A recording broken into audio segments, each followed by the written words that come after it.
up, we're going to open a public hearing on the acceptance of the career and technical education transportation incentive agreement. So in June, we applied for a grant that would cover transportation for vocational education that we provided to our students during the 23-24 fiscal year, plus the cost that it's going to be for this 24-25 year. And we received word that we were awarded $138,949.20 for that grant. So because of the amount, the board needs to have a public hearing and then formally accept that later on. The portion that would reimburse for the 23-24 will go in on the estimated revenues before I set the tax rates this year. Open it up for public comment or questions. So this is what we use like with the Hewitt? Or Yeah, the transportation we pay to send the kids to Hewitt. Oh, so it's just transportation? It's just transportation, yeah. Yeah. What do we spend on that? Give it to me. Somewhere around $64,000 last year. Okay. So what do we do with the rest of it? So the rest of it's going to go this year, or pay the cost to transport the kids this year. Yep. So we won't be spending that money this year out of the general fund budget. I got you. Sorry, I thought this was an every year. No, this is No, first year that this is- became yeah. available. Gotcha. Yeah. Okay. No, I just misunderstood. Any motion? Nope. Any other questions? We'll close the public hearing and we'll move into our regular board meeting now. All board members are present except for Jeff Roberts and Michelle Lewis for the excuse this evening. And first up is the review and approval of August 14th, 2024 minutes.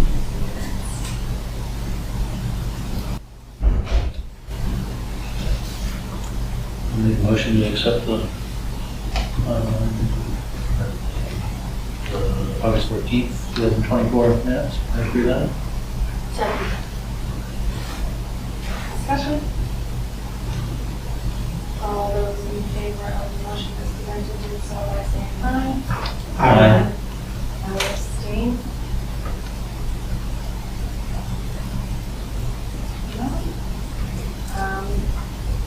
And location of the next meeting will be September 10th, 2024 at Belmont High School.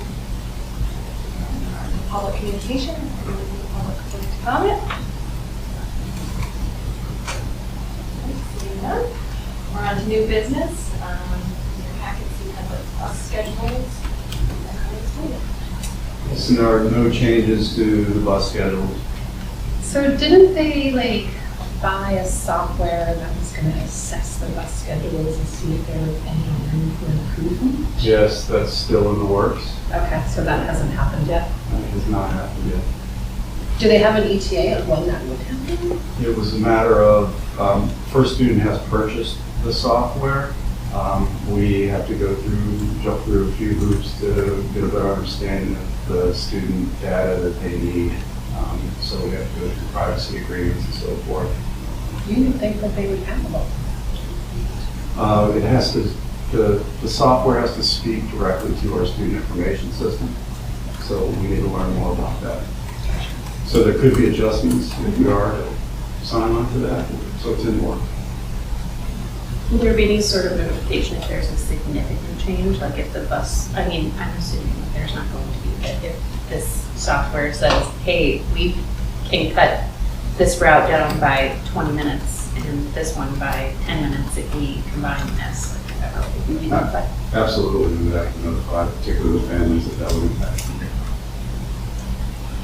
And just to confirm, as things currently stand, how the routes are developed, we use bus driver feedback as well from first student. Like, I assume they know the routes better than anybody, so they can say, this makes sense, this doesn't make sense.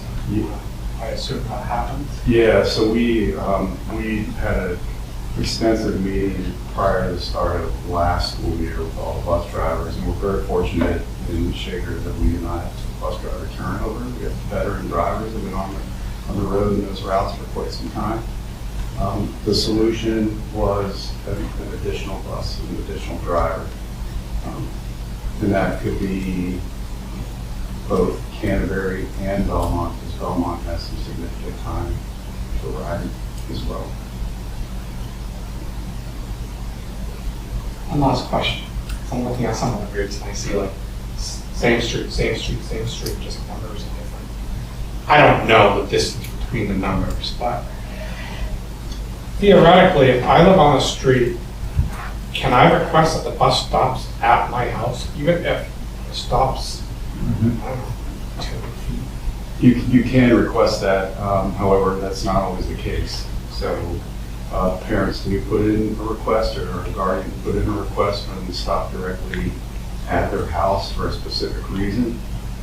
And sometimes that's denied because the bus company has specific safety protocols that they have to follow. So they send out their safety advisor that looks at the scene and basically sees whether it's safe or not, but also how it will affect all the other students that ride the bus in their times. So yes, they can request it. It's not always granted. Sometimes. I don't know if I have a strong opinion one way or the other. Obviously, if I had a young kid, I might feel differently, but boy, stopping, starting, like, that's what causes them to still take an hour and 15 minutes or something. Well, a perfect example is your kids and my kids. I've said no less than 100 times, like, should we walk down? No. And I mean, they're, what, 250, 300 feet apart? Which is different for a kindergartner versus, I don't make an assumption, but an older middle schooler. We see it a lot on class 6 roads. So there's no places for the buses to turn around, so the kids have to walk to Canterbury. Or parents will walk from them.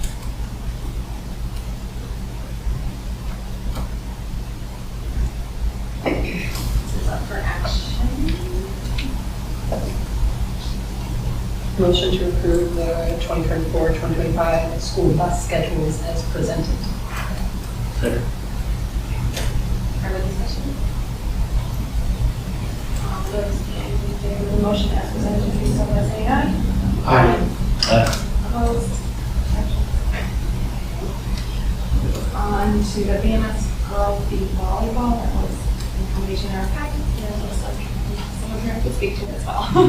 Caitlin's here to answer any questions you have. Basically, we're requesting that we add a girls B volleyball coaching position at the middle school, replacing a B softball coach due to the numbers. So, this was done last year. Yep. How did we fund it last year? The same way? Yeah. So, I guess my only other question would be, what were the girls softball numbers last year? What is coming through? And does that give you the confidence to say, we don't need? Yeah, I would say it's both, it's both numbers and just lack of schools to play, because no one else has B softball anymore that I'm aware of. But last year we had 19 kids. 8 of them were 8th graders. So currently I know for sure that there will be 11 kids if all kids return from last year. I just don't really have a way to gauge how many 6th graders are going to come out, because we don't really have like a rec program. I know there's definitely some kids that play. I just don't know how many. You should start a passion project to work with the rec committee to get them to start. I feel like you bring this up a lot. I know. It's done. To inspire them. Start rec weeks.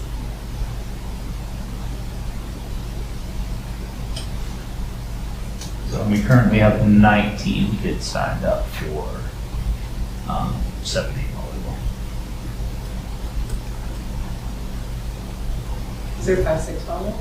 Yes, that's co-ed, and that's, they just don't play any games, they just do it all in-house.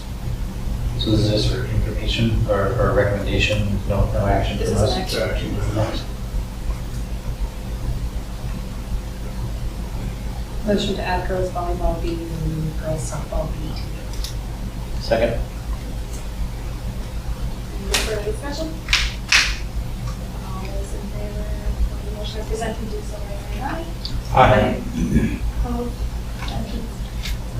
And we do already have an individual to fill that position, so obviously I couldn't really put somebody up for a position that didn't exist, but we do have somebody, so plan to have that ready for the next meeting. At least, so just wanted you to know that it wasn't like getting put out there to potentially not be filled, like we already have somebody ready to fill that position. Thank you. Thanks, Gabe. Yep. Thanks. Great. Moving on to the business administrator report update. So a couple of updates for you. The DOE 25 and the MS 25 have been submitted to the state and the Department of Revenue. So everything we need to report has been provided. I also did the estimated revenues for the 24-25 school year. So our responsibility of getting all of that in is set. So as soon as the towns get their paperwork in, then they should be able to start setting tax rates. Another additional item for an update is we got some revised adequate education numbers today. Belmont is going to receive a little over $18,000 more than what we had estimated, and Canterbury is getting a little over $7,000 more than what we had estimated. And so those will be part of the whole, when the state sets the tax rate, they'll have that number and they'll adjust that as well. Is that due to increased enrollment, or is that because? It's a combination. They go through and they get the end of year enrollments and then do any adjustments. So those are the updates I have. All right. Budget development process. So the budget development, as I told you at the last meeting, I had sent the calendar off to the attorney. I had some questions about some dates. He got back to me today, so I'm finalizing that calendar and it will be for the next meeting. I will have that for you. So the dates are a little weird this year, but not the strict cutoff that I was looking at. So that's going to be better. But I will have that for the next meeting. You're welcome. The next item is the general fund expenditure and revenue analysis. I provided this in your board packet for you. The first page was just how the fund balance is calculated. So we have a fund balance, and the gross fund balance includes the money that was returned to offset taxes. It includes the money that was retained. It includes any reserves for prepaids and reserves for ongoing encumbrances. So that's a gross fund balance. And that's where we always have to start. And then you can see the gross fund balance we ended with was $2,044,470, keeping the $190,000 out that was voted on by the taxpayers. Then we had a reserve for encumbrance, reserve for prepaid, and at the last meeting, you decided to retain $700,000. So $982,362 will be used when they set the tax rate. They won't collect that as part of the assessment to the towns. And that will be split based on the proration, the town share. The next pages I provided were, the first one was the revenue analysis. And you can see where the additional revenue came from for what we had anticipated. So the special ed aid, that's one of those, the state does a calculation of what the maximum special ed aid is that each town will get based on our catastrophic reports, but they never want us to fully budget that, because if the state is short money, they're not going to pay it. So Department of Revenue Administration gives us this is the lowest amount you can put on your revenue, this is the highest amount you can put on your revenue. So we try to be somewhat conservative based on the history. This year, the state had more money to send out, so we had $41,000 more than what we had anticipated on our revenues. We had some other state aid that came in. Some of that was differential aid, again, for special education. So that was additional money. The Medicaid distribution, Janice has done a really good job working. Janice is the administrative assistant to the Director of Student Services, And she did a very good job of making sure that she was keeping on top of people getting their reports in. So it made a huge difference in the Medicaid reimbursement that we received. I broke down where the other income came from, the $19,731. And you can see the majority of that was the school care premium holiday, followed by the energy recs. These are the thermal recs. Because we use pellets, we get a refund. So that was the thermal recs. And then liquidated damages, and that was from the people that broke their contracts. We had quite a bit of interest income this year, so we are projecting going forward that we will have interest income in the future. And then just the rental, that's the billboard rent. So the total, including the transfer from the expendable trust that we received in excess was $279,478. So that was excess revenue over what we had anticipated and what the tax rate was set on. The next page is the the expenditure analysis. And as you can see, based on what we keep recording, because we couldn't fill positions, salaries, and benefits for the majority of the savings from the budget. And that was well over $1 million in savings. We did have areas that we were overspent, contracted services being one of them, because we couldn't have the employees, so we had to pay additional for contracted services. Building improvements, we had a lot of things that were done that the board approved, so that went over. Transportation and special education went over, as well as homeless transportation. So I don't know if anyone has any specific questions. I'd be more than happy to answer.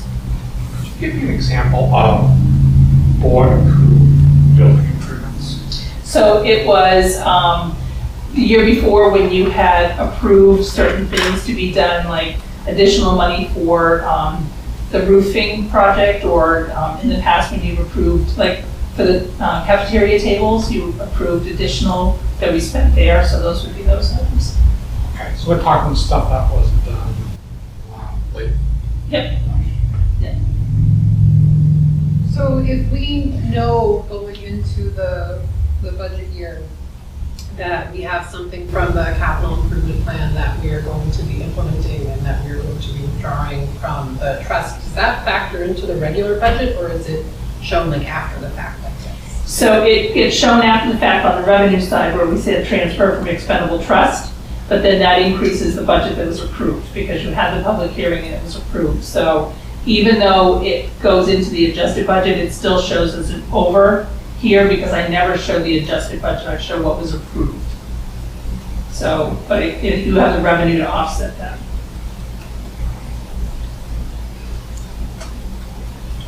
In the salary and benefits area, I know there was the tech director, were there other full-time, non-assistant positions in that number? I'm trying to figure out what the breakdown is in that list of salary and benefits that we didn't fill. What type of positions? Most of them were support staff positions, but you did have the tech director. We had a couple of teaching positions that we had subs for. High school. School psychologist. Yep. That position we couldn't fill. Between the director of information technology and the school psychologist, that could make up a good chunk of that $449,000. So with the other contracted professional services, would the school psych, when we contract out, would that fall into that? So we'd see overage and the. Okay.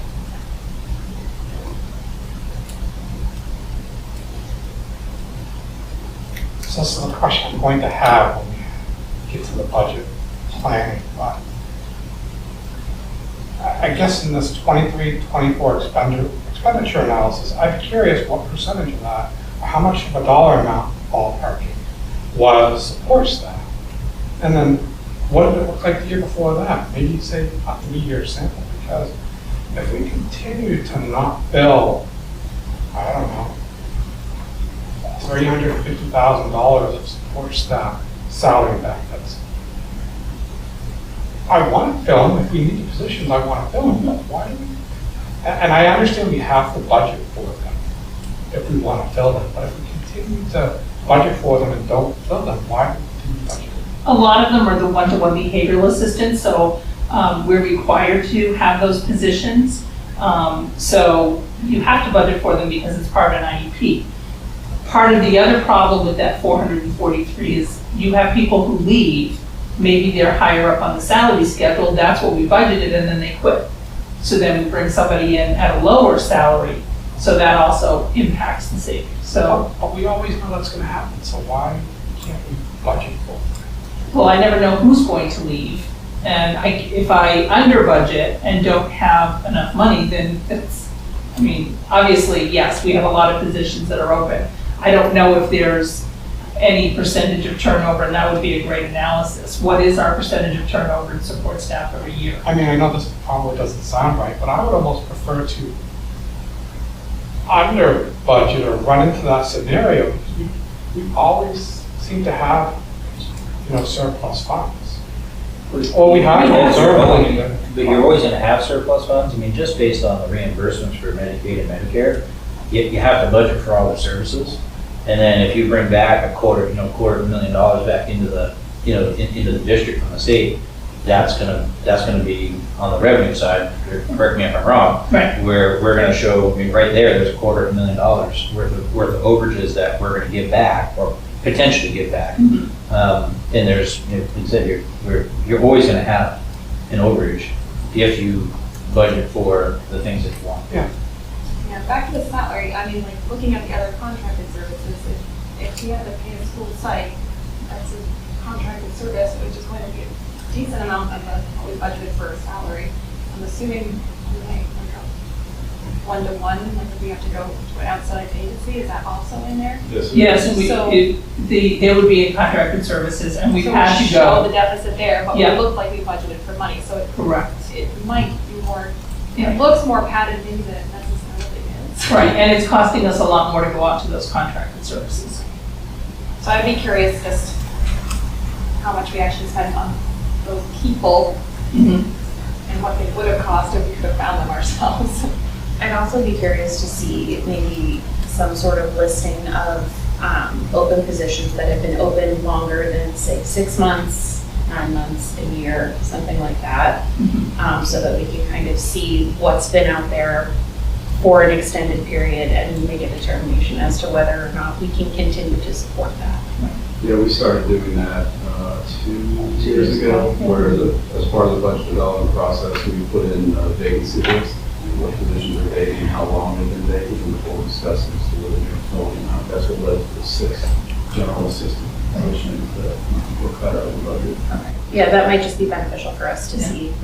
But I know right now, we have a special ed assistant in one of our schools that's been open for over a year and a half. Nobody's applying, but it's a special ed assistant.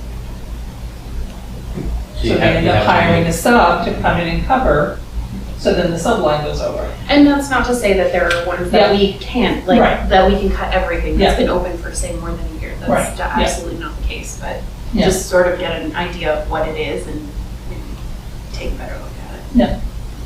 I am hopeful though. We have been starting to fill our support staff positions on a regular basis compared to the past, which is good. So I may be jumping ahead, and if I am, you can cut me off. But if I remember correctly, on the revenue side, the food service was like 21 and change over what was expended, and then in that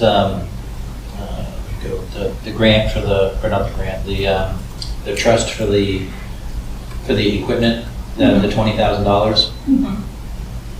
Why would we not use that overage instead of the trust money?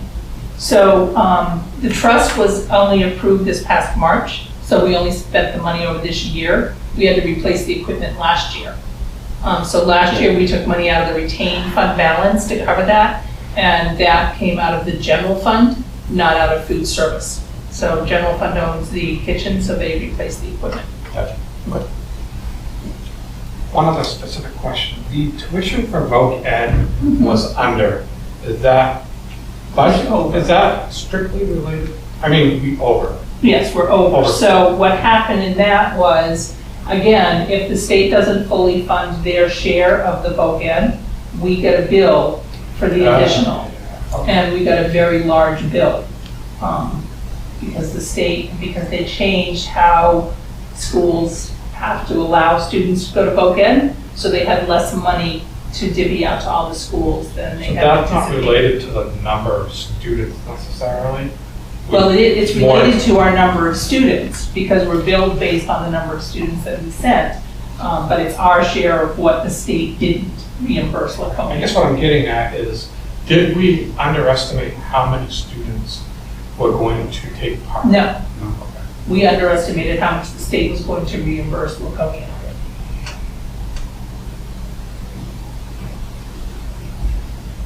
Which they can change their funding at any time. Right, because the statute says whatever the state doesn't pay, the sending districts will. Right. So that way the receiving district doesn't end up at a loss. We got that transportation.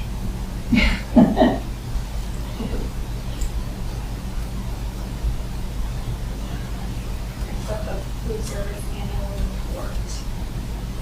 So again, this is just a breakdown of the food service. You can see the change in fund balance. Fund balance went down, the $59,975. We were down in revenue, $73,000. And we were also, part of that was $29,595 from the general fund, because the year before we had budgeted to send over, we did send over $74,000, and this year we dropped it to $44,000. And then you can also see the federal reimbursement is down $52,000. Other state aid was down $29,000.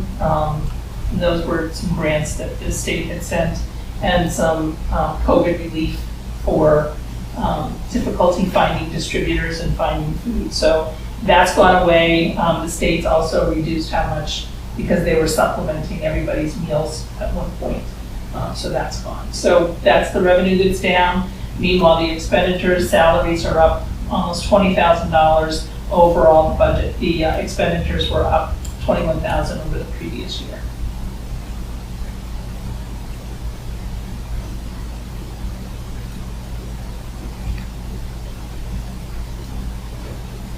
Does anyone have any questions? So, the sale of meals though actually went up, Correct. Over the prior year. or the prior year. Yeah. Mhm. Do we know why, are we, I know Nancy and the team, they do a lot of work to try to sell food, basically. Yeah. Lack of a better term, but like, is there anything special they're doing, or ideas they have to? No, part of it was we increased the lunch prices, which we were required to do under the federal requirements anyway, but they try on everything they can think of to try to get more people to participate.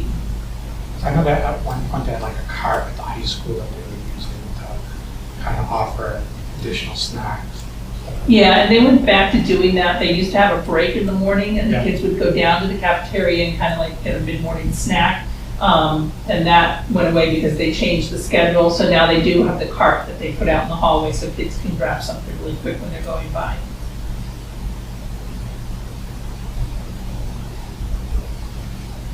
I know she's tried fajita bars and her smoothies and all kinds of things.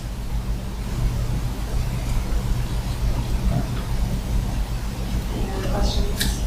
Food service annual report? All right, moving on, so it's up for action, the acceptance of the career and technical education transportation incentive grant. We went over that during the public hearing. I'll make a motion to accept the career and tech ed transportation aid grant in the amount of $138,949.20. Any further discussion? All those in favor of the motion as presented? Aye. Aye. Opposed? Abstentions?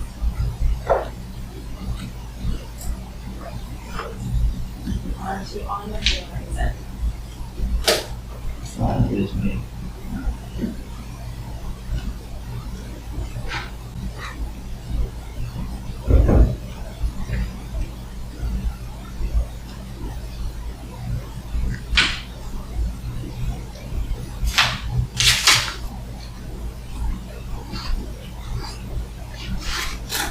The advisory committee members.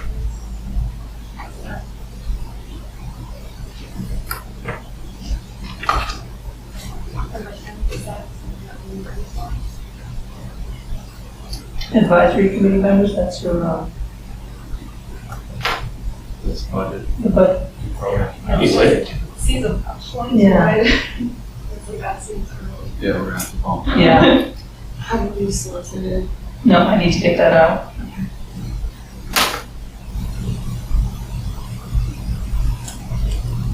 We can move that to the September 24th. Should be good timing because the board's first look at the budget is on February 8th. Yeah.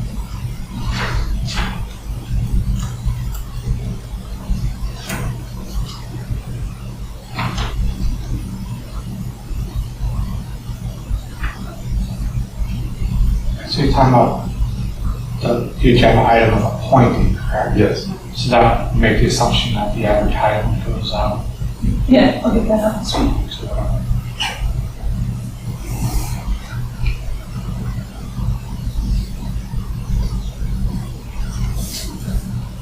Anything else for on the horizon? All right. On to the volunteer list.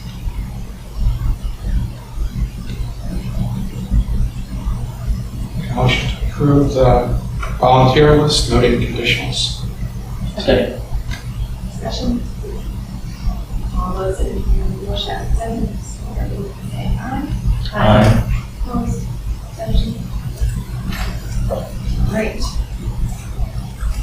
Right, to interim policy here, second reading. So this is just the second reading of the class size policy. Again, this is all just, we adopted these from the Guilford and Merrimack Valley School Districts. This is just, we're trying to maintain a range. We have some caveats in there for, you know, single grade classes in each school. Motion to approve policy IIB class size as presented. Any discussion? Policy committee obviously gets together and talk about this. Was this, did they vote on it or consensus? So this occurred at a meeting. Mark, my understanding is that you recently started a new job, so you were unable to attend those policy committee meetings for a while. So Mark was not able to attend this one. This was Michelle and I. We went over this information with Michael. We had been presented with a couple of different schools who have this policy, and we sort of pulled things that made sense for our district together. I want to make sure the committee itself is the one that they're in favor of this and they're presenting. Which is our practice, so similar building grounds consensus of the committee brings it to the full board. I guess that's what I was getting. Should the board be either informed of or making a decision to run a class that's fewer than what they strive? I think it was what, 16. Yeah, so say you have a high-end math class that they just don't have the numbers. Should it come to the board for a green light? Or? So we do actually have that caveat in there, this special consideration will be given for Right. AP, special education, or other classes that run with lower enrollments. I don't think that that necessarily means that it will come to the board to be approved. I think it's just that a special consideration will occur, I think, correct me if I'm wrong, that a special consideration will occur at the administration level, whether or not to run that class. So I guess what I'm wondering is, does the board want knowledge of or say in whether or not a class runs with fewer students? So just me personally, I feel like we've done this in the past, but I thought we would historically get an idea of, what class sizes are. Maybe it's a discussion we have at budget time or whatever, but I don't necessarily I need to know that, this AP class has 4 students in it. But I would like to know what the class sizes are in general at the high school. Again, maybe that's a budget discussion or, something we get at the, 30-day mark of the first semester or whatever. But I think it'd be good for us to know what things look like. I mean, we see that at the elementary and the middle school levels already. Yeah, and we added that to the October 8th meeting as part of On the Horizon, so we'll get a class size report, basically, so that'll be new this year. Okay. And that's the time to do it, after our October 1st report to the state.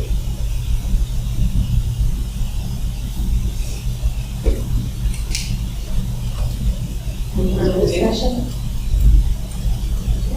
All those in favor of the motion as presented, please by saying aye. Aye. Opposed? Abstentions?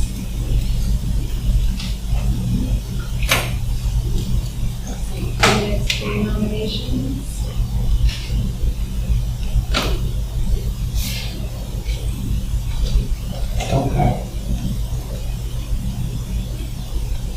I don't have that, but I thought one of the seasons was wrong. Just a minor detail, but the sport was listed as winter and it's playing fall sports.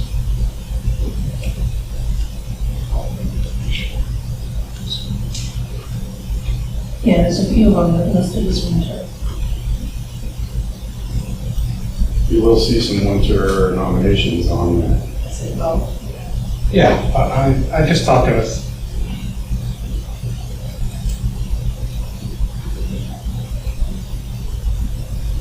Oh, golf was listed as a winter. For the high school.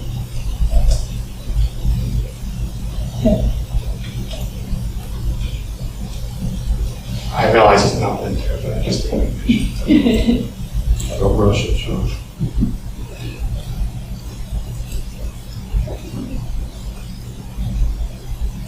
Motion closed.